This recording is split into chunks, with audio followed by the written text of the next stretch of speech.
Tanggal 2 Mei setiap tahunnya selalu diperingati sebagai Hari Pendidikan Nasional. Semua lembaga baik lembaga pendidikan dan lembaga pemerintahan memperingati Hardiknas.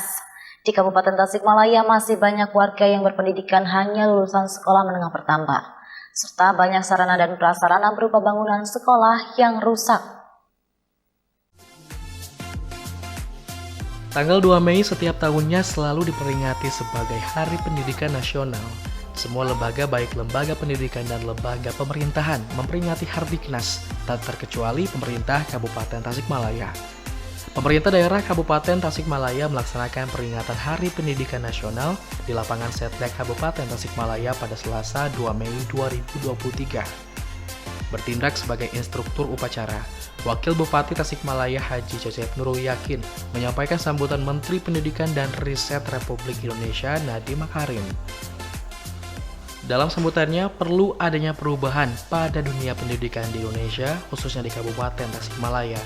PR besar Pemda menunggu untuk segera dituntaskan, mulai dari pemenuhan infrastruktur sarana dan prasarana pendidikan hingga peningkatan derajat pendidikan, di mana rata-rata pendidikan di Kabupaten Tasikmalaya masih berpendidikan rendah, yaitu setara SMP.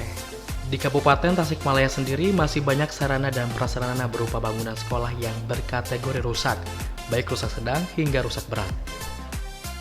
Pemenuhan infrastruktur pendidikan memang menjadi PR besar bagi pemerintah daerah.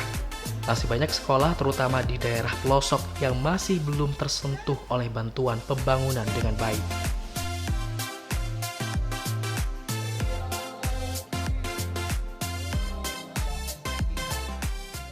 Dari beberapa kejadian yang lalu, memang yang terjadi roboh salah satunya adalah memang bukan karena hanya sekedar alam, tapi karena memang kondisi bangunannya juga sudah lapuk.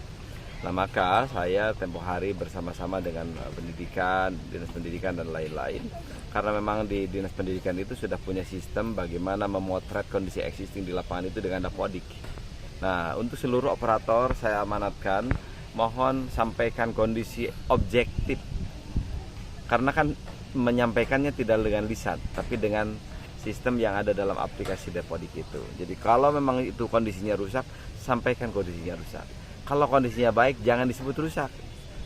Khawatirnya begini, program kan tiap tahun ada, tapi yang khawatir tuh yang aktif operatornya akhirnya dapat lagi, yang tidak aktif akhirnya tidak dapat. Nah, kondisi begini kan ini menjadi persoalan, sehingga saya semangati semua teman-teman di bawah, di dinas pendidikan, operator di masing-masing sekolah, agar menyampaikan kondisi existing fisik bangunan pendidikan itu apa adanya secara objektif, gambarkan supaya sasaran anggaran itu tepat sesuai dengan yang seharusnya. Kepala Dinas Pendidikan Kabupaten Tasikmalaya Dadan Wardana mengatakan, berdasarkan hasil BPS, tingkatan pendidikan masyarakat Kabupaten Tasikmalaya mayoritas pendidikan menengah pertama. Untuk mengejar hal itu, sejauh ini pihaknya tengah berupaya untuk pemerataan pemenuhan tingkat pendidikan dengan mengupayakan paket A, B hingga C. Kita masih punya 7,2 ya, 7,2, 3,3 lah. Tetapi saya meyakini juga bahwa dengan adanya paket A, B, C ya, itu merubah ya, tentu yang disampaikan oleh BPS. Nah, kami juga ingin klarifikasi tentu ya, bahwa dari dulu ini kita sudah melakukan perubahan-perubahan terkait dengan rata-rata lama sekolah.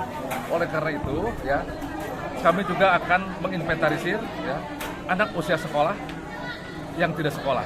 Nah, kami akan berkolaborasi juga dengan para camat di daerah dan kemudian juga dengan kepala desa. Menjawab PR tersebut, Pemda bersama Dinas Pendidikan akan melakukan evaluasi secara menyeluruh terhadap sekolah yang ada di Kabupaten Tasikmalaya sebagai upaya untuk memastikan pemerataan baik sarana maupun prasarana. Fajar Rivaldi, Radar TV melaporkan.